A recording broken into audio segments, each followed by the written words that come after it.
backup music. Who recognizes it? Who was that? Anybody? Charlie's Angels. Yes, yes, Charlie's Angels. I am a product of the 70s, hence the bell bottoms. I am wearing John Chico's attire here, so just give a shout out here. My whole story is about John Chico's, so thank you for the plug. But back to Charlie's Angels. So I was an only child, and therefore I really needed friends, and I needed people around me. I was bored to death being an only child. And so Charlie's Angels kind of is part of my childhood, and I acted out that show over and over by myself. I was Joe, Kelly, Sabrina, Bosley, and the bad guys. And I took it to the next level when I used my mom's alarm clock as the intercom to talk to Charlie. Give it up for some creativity there, right? But those women were like so cool. And I was like, I want to be like them. And so that was really kind of a inspiration of my childhood. And playing all those roles is really me. I like to wear a lot of hats.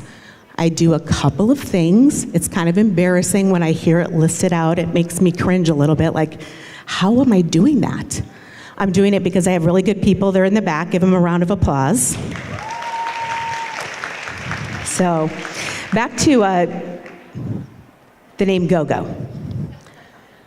So, I avoided it my whole life because I was kind of embarrassed by it, and I was trying to be all professional, growing up in technology. I didn't want anybody to know that my name was Go-Go. Nobody would take me seriously. But now I'm like, who cares? It's my name. Like, I live up to that name.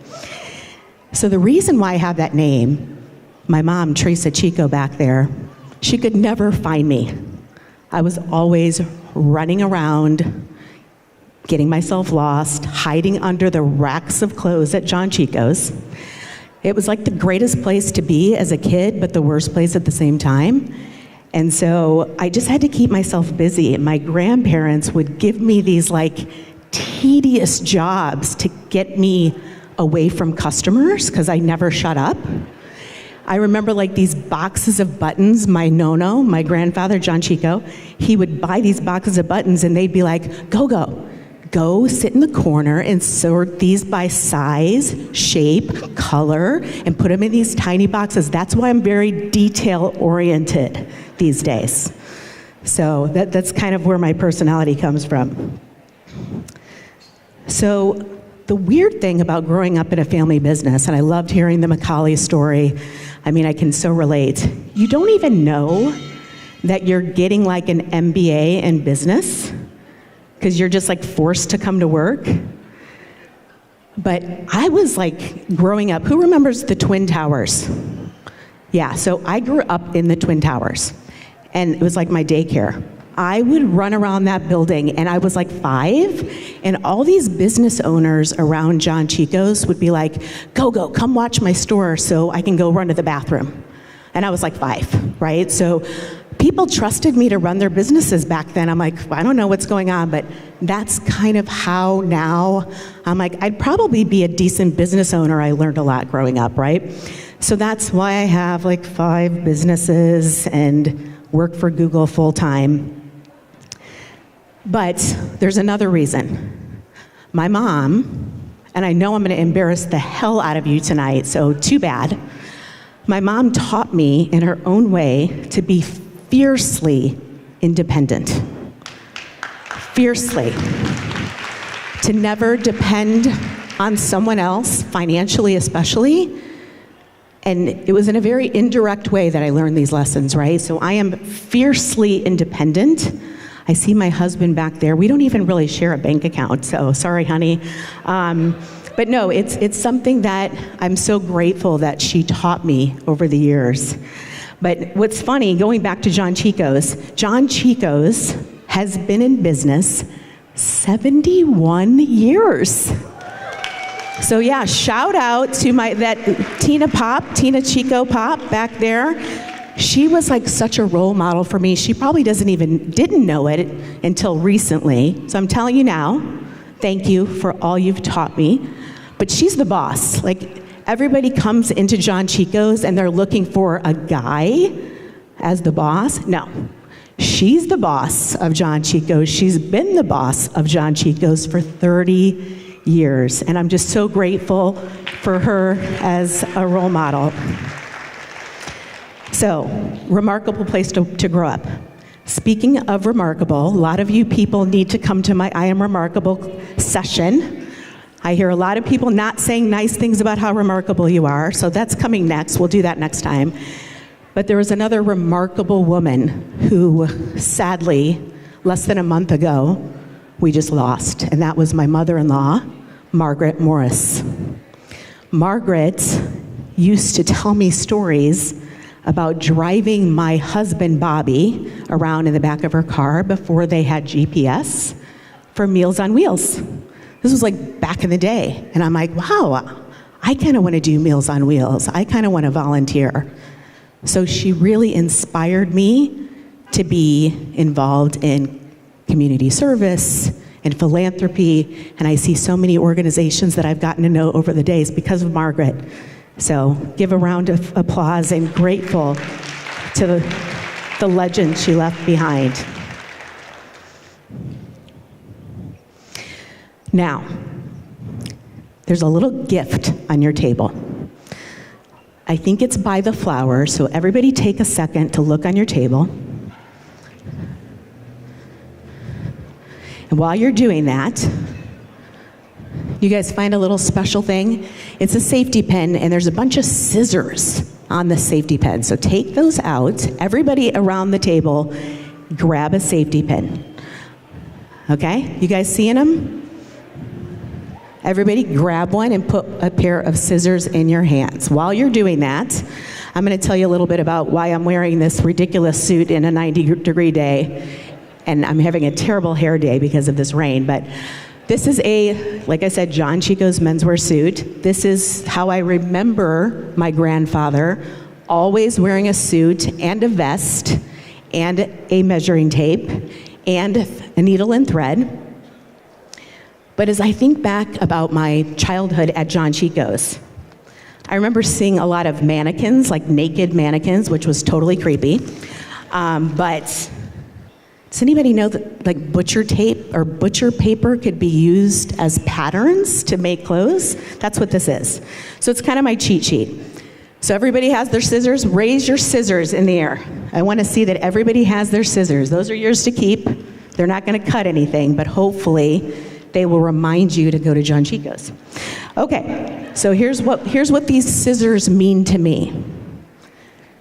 Number one, be creative, right? My grandfather would take a pair of scissors, and God knows how many different things he has created in his life. I mean, I went to John Chico's yesterday. He's been passed since 2018, and I grabbed this vest. There's like hundreds of pieces of clothes. So he was very creative, and those scissors represent creativity. Number two, be measured, be intentional, be deliberate about what you're doing. Like, work on stuff that you actually care about and say no to everything else. That's kind of what it means to me.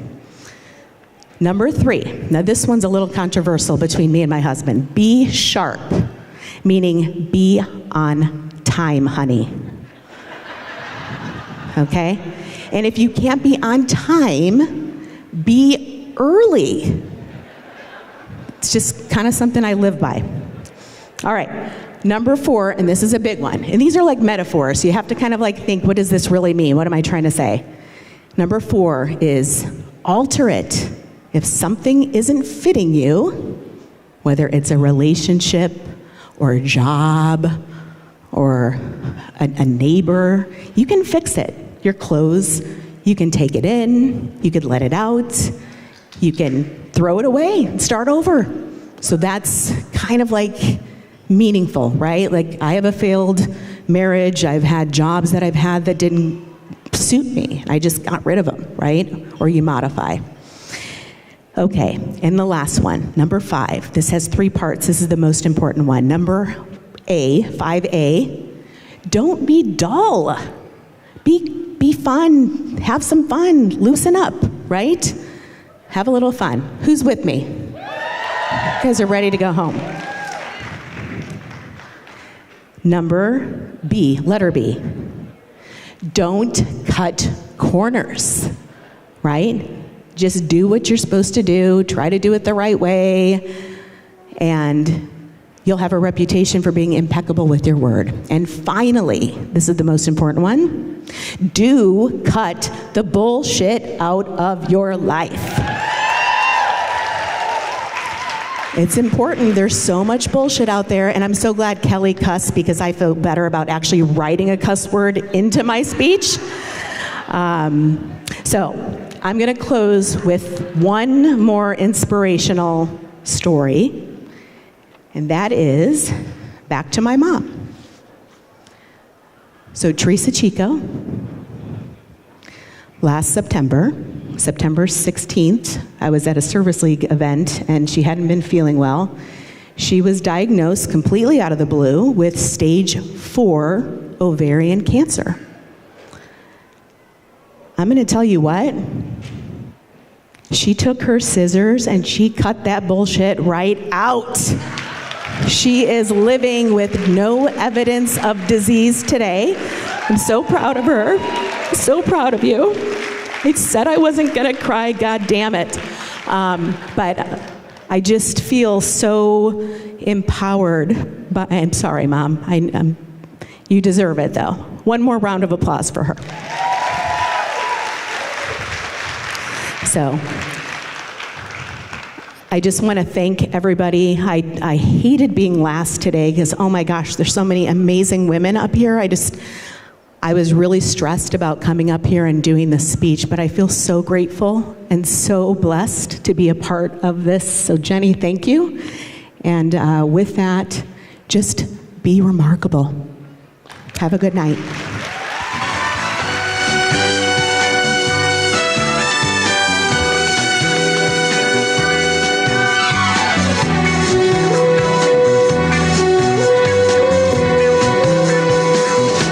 Give it up for Gloria.